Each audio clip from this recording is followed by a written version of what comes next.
Next up, we got Jalen Hurts prepares to face the Kansas City Chiefs. Hey, got a little interview.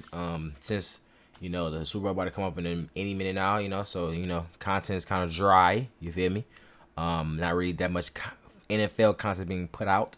So hey, we got some little Jalen Hurts. You know what I'm saying? Hey, let's see what it is. Time. I don't know if we're gonna rush this whole thing. We'll just see. You take your preparation week to week, but have you given yourself an opportunity to really enjoy this experience a little bit more? Yeah, I think everything. Hurts is the youngest QB in Eagles history to make the Super Bowl. Hey man, I'm a Jalen Hurts advocate. Everybody is on me because I said Jalen Hurts is a better QB than Pat Mahomes, but I just see it, bro. You know what I'm saying? I feel like I got Jalen Hurts in the future. Now, Pat Mahomes is definitely a good quarterback. I'm not taking nothing away from Pat Mahomes. You know what I'm saying? He make crazy plays. But I feel like in the future, Jalen Hurts will be able to do the same thing. That's just me, though. Everything we've been able to do this week, you definitely want to soak it all in. It's something we worked really hard to, get to this point. Obviously, we coming for a reason and having a goal in mind. But just soaking it in with our teammates. We were just out there playing Uno, playing spades, so we soaking it in.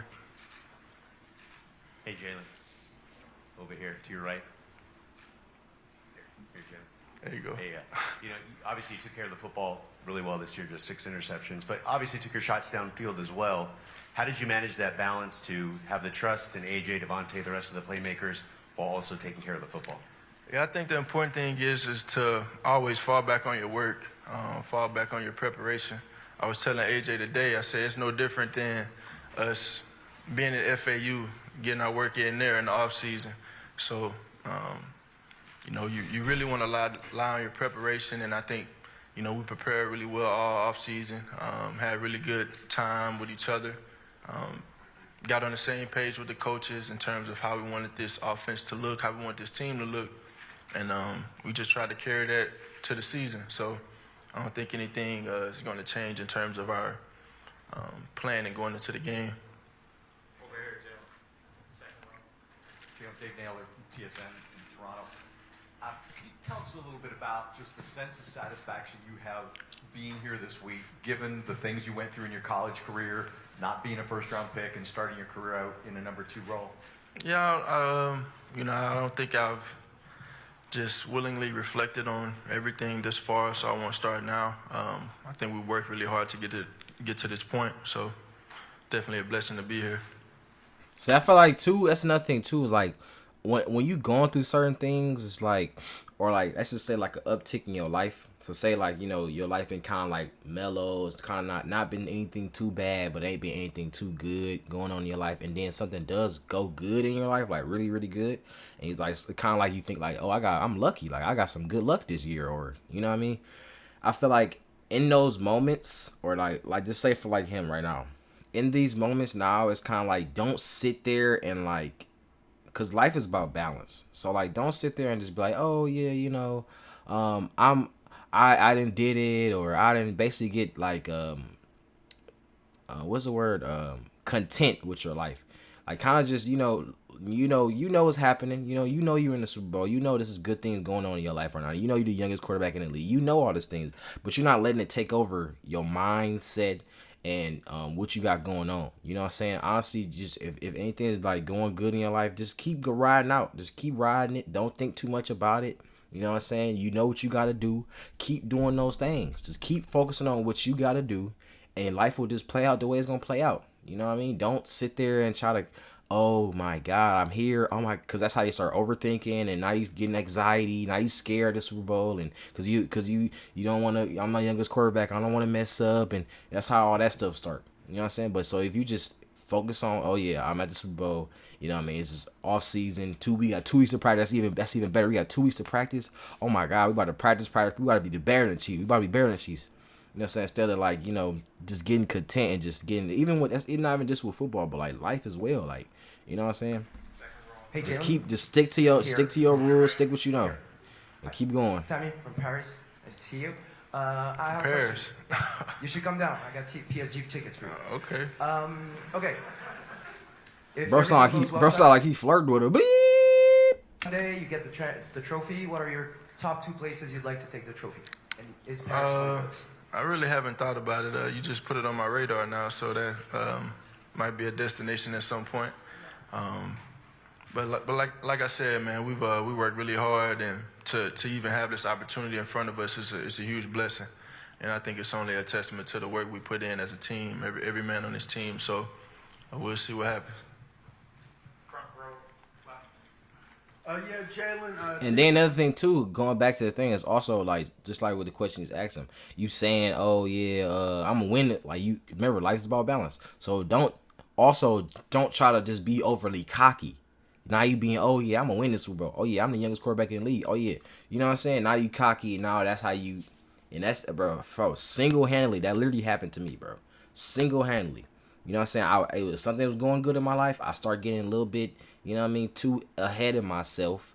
And bro, the fastest way God gives you something, he could take it back as fast as he gives you. Bro, I'm telling you. You know what I'm saying? That's why you don't never be a cocky person. You know what I'm saying? Because that's honestly, if you are a cocky person, like, people not gonna like you. Like, don't just see what you think about to see the rappers and stuff. They rapping, they act cocky and stuff like that. That's not how they act in real life. And if you do act like that in real life, that's how you create karma. You know what I'm saying? You talking down, because, you know, when you start being cocky, you start, you know, judging yourself versus other people. And then that's how it creates hate. Other people start hating you because you're cocky. And, you know what I mean? Now the universe sees that you taking this for granted and you thinking you deserve this stuff, even though it's a blessing and you did work for it. You think you deserve it, and you're, you know what I'm saying? Like, bro, remember, life is about a balance. Don't be overly cocky, but don't be overly content with what you got going on. Don't be overly comfortable. Like, "Oh yeah, I'm doing this, I'm cool." Like, you know what I'm saying? Just stick to what you know. Stick to working. You know what I'm saying? You know what you gotta do in your life. You know what you gotta do.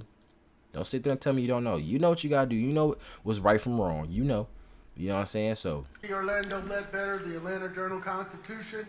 I'm talking to Chip Smith, you know, over the years, and he was just telling us back 3 years ago when you were training with him that, you know, he was predicting this for you when a lot of people were not. Can you go back to that time and your time in Atlanta working with Coach Chip Smith? Yeah, Chip, man, he's kind of the originator of the whole off-season training thing, and I spent a lot of good time with him in Atlanta, and he has a lot of wisdom. He puts in work the old-fashioned way. I have a lot of respect for him, and I definitely appreciate his support. Fourth row on the right. Hey, Jalen, right here. You gotta tell where you at. Big 12, so first time Okay. in Super Bowl history, the two Big 12 quarterbacks have faced off against each other. Obviously there for 1 year, but just thoughts on kind of that history and just your thoughts of and memories playing there at Oklahoma. You know, I've always had a very high respect for offense in the Big 12 and football in the Big 12. My respect for the conference definitely. wait, what is the Big 12? What does the Big 12 mean? What is that? I don't know what that means. Through when I had to play in the conference, and you see all the quarterbacks that come through the Big 12, and obviously Pat and myself playing in this game, I think it's a great representation of the conference. So, a lot of great football in the Big 12. Fourth row on the left. They got a celebrity yet. And such a big part of your inspiring story is how the love of your father has shaped you, guided you, has uplifted you as you chase your dreams. What does Dad mean to you? It means everything to me. He's my hero. I always talk about his you know, dad my was, childhood experiences, and I feel like that's what makes me who I am, leaning on those things and leaning on my time with him. I feel like I'm a direct reflection of him and a spitting image of him in so many ways, and I love him and I respect him for how tough he was on me, how honest he was with me, and the man that he raised. You know, so I don't think there is a. So if y'all didn't know, Jalen Hurts' dad was like really hard. We watched the video. Y'all can go look on my channel. It's the 10 facts you didn't know about Jalen Hurts. It's on my channel right now.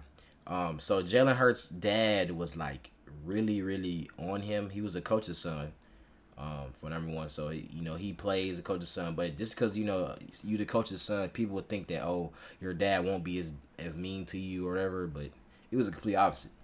Jalen Hurts' dad was on him about every little thing, every single little thing. It was like it's just as if he didn't even like him. You know what I'm saying? And I was only on the field. Imagine at home. You know what I'm saying? You live with this dude. You know what I'm saying? So like, dad was always on him his whole life. So yeah, I think that's one of the big things that's like it helped him. You feel me? I mean, obviously there isn't a Jalen Hurts with my dad, but I'm not the man I am. I'm not the man I am on the field, off the field. The quarterback I am, the leader I am. I'm none of that without him. So he knows that. He knows that. He knows I love him. I appreciate him always. 8th row to the right.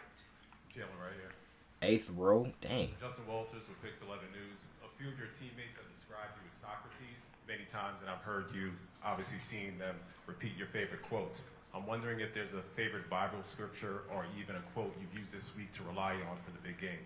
Yeah, I often speak about John 13:7. Jesus replied, "You may not know now, but later you understand." And that is something that I've been able to lean on, since I really got to college.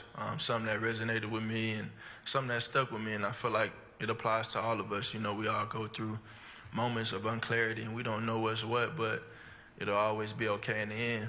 Hey, bro, I ain't gonna lie, bro. Hey, bro, I ain't gonna go on a little rant again, but that's real, bro. I ain't gonna lie, that's real. I ain't gonna lie. Cause it be starting things, bro. You be like, what's going on? Why are you doing? You be like, God, why are you doing this to me? Like, what did I do? Why am I going through this? But remember, God will first of all, he never put you through something that you can't handle. That's number one.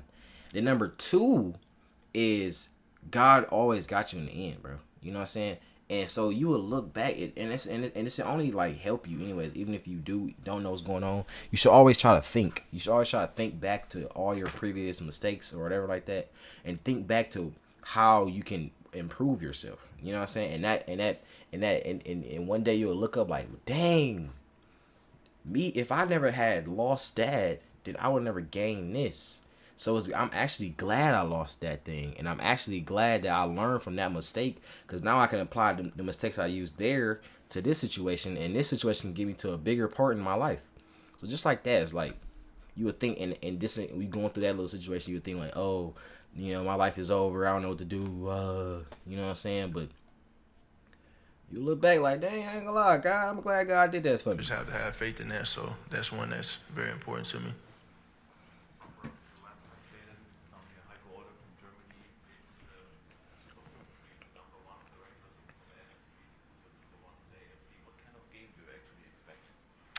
It'll be a great game. I mean, it'll be a battle. You got the best of the best playing against one another. Two really good teams, two well coached teams, stacked with players. So it'll be a competitive game. 7th row to the right. Hi, Jalen. Ricardo Lopez from Mundo NFL. Which is the most difficult part about running an offense in a pro level? Well, I think for me personally, my experience with being thrusted in so many different situations and having so many different coaches throughout my career in college and even in this level now, I think the number one thing is I think you have to invest into your teammates. You have to invest into your teammates. You have to invest time with your coaches as well. I think it's important to go out there and build relationships with the people around you, the people that you're going to be playing with, so everyone can play that much harder for one another. I feel like if you have a relationship with someone, you know them on a personal level, whatever that means, I feel like they're going to play harder for you on the field. So I think that's been a huge credit to where we are now. I think that's why we've come so far, because we've been truly connected all year. We've been on the same page in everything that we've done. And, we've competed hard for one another. So you can see that passion. You can see that passion on the field. You can see that passion in the stands. The city of Philly, all of it. It all goes together. Pat Burnett with WXCI 91.7. Jalen, I just wanted to ask, how have you been preparing for your first career Super Bowl appearance? I've been doing the same things that I've done all year. I think I've been doing the same things I've done all year. My preparation hasn't changed. This team's preparation hasn't changed. We've kind of gone into it with the day-by-day mentality, taking it day by day, trying to master the day. And I think that's what I meant to say earlier. That's what I meant to say. Taking it day by day. Instead of kind of worrying about the future too much, you kind of take day by day, like, okay, today I'm doing this. Okay, today I'm doing this. Today, what I got to get done today. You know what I'm saying? This is why I started writing down, like, weeks. Like, I got planners. Like, I literally got books right here, bro. Literally planners, bro. Stuff you supposed to know, you know what I'm saying? You write it down, you know what I mean? And you just figure out, okay, this week I got to do this, you know what I mean? Right, okay, just plan your week out. Plan your organize a week, you know what I mean? Don't think about everything else. Just think about what you got to get done and do it, and then you'll be straight, day by day. Win the day and doing it that way. Hey Jalen, how easy was it to build your chemistry with AJ, and what's your relationship like with him? Yeah, a very, I think it's always cool. I always reflect on how cool it is to play with guys that you've known for a very long time. I got guys from Oklahoma in that locker room, guys from Alabama in that locker room. Then the vets, feel like I've known them for years, so talking with AJ specifically, our whole backstory and background with me trying to get him to come to Alabama. It didn't work out the first time, but it worked out this time, and we've been enjoying it. We've kind of hit the ground running, and it's something that we want to do here for a long time. Second row to third row to the left. Hey, Jalen, I was going to kind of ask you the same question, but as a follow-up, what's the thing about your relationship with both AJ and Devontae where you guys can get on each other, you can criticize each other? How does that make you guys better, and how does that work on and off the field? Yeah, I think birds of a feather flock together, and I think those are guys that I call true friends, and not only because of men that they are, but the friends that they are, the competitors they are, what drives them, what motivates them to be great. And we come in every day eager to take another step, and we know we are, we know no one is independent in this thing. We're all dependent off of one another. So we challenge each other, we encourage each other, and we push each other. Third row to the right. Nestor McGregor, BBC Sport from London. Jalen, I've only seen you on the TV. Can I say you're much bigger in real life? I get that a lot. Secondly, we are due to meet some of the medical staff from up and down the NFL tomorrow, I believe. We know the league has made rules to make the opposition safer and all across the board, but occasionally they're called interaction. We saw it this season.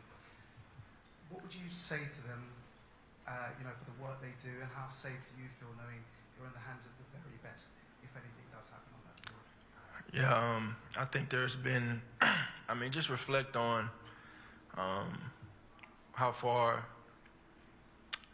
much good has happened this year in terms of that.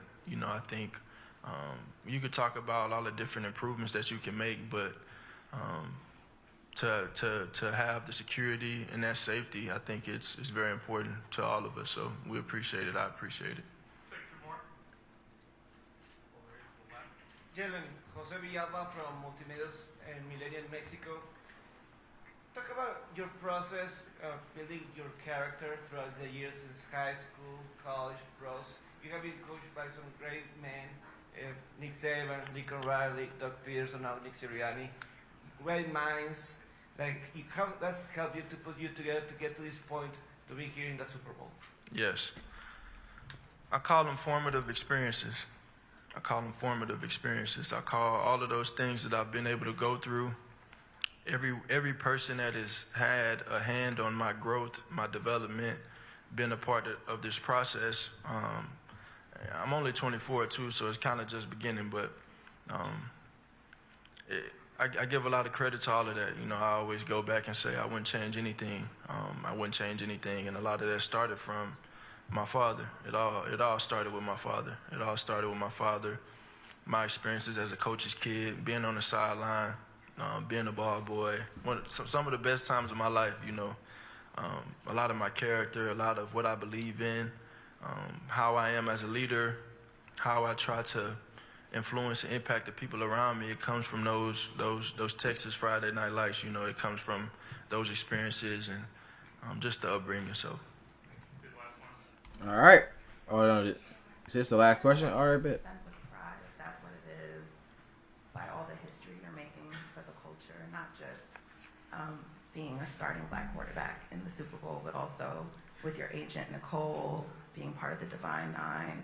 Is it pride, or what is it that you feel knowing that it means so much for the culture? Yes, it's a ton of pride in everything that's going on right now, and I think when you're thrusted into these situations, you're thrusted with these opportunities at hand, you don't really realize the impact you're doing until it's all said and you done. reflect on it. And I think to have these opportunities and be able to represent so many different people, greet, people back home in Texas, quarterbacks that maybe they, said they couldn't do some or whatever it is, and, just believers. Something I definitely have on my heart when I'm out there playing. I definitely never forget where I come from, and most importantly, I know that there are kids out there watching. There's always kids out there watching. Kids back in Texas, Philly, Florida, Cali, here in AZ, wherever it is, it's always a kid out there watching. And I heard someone say, I don't know if it was Michael Jordan or Kobe, but sometimes you get families and kids that save up all their money just to go to that one game. Just to go to that one game. They may not ever get to see you play in person again, so you definitely want to put on a show for them when they come. Dang. Bro, spitting, I ain't gonna lie.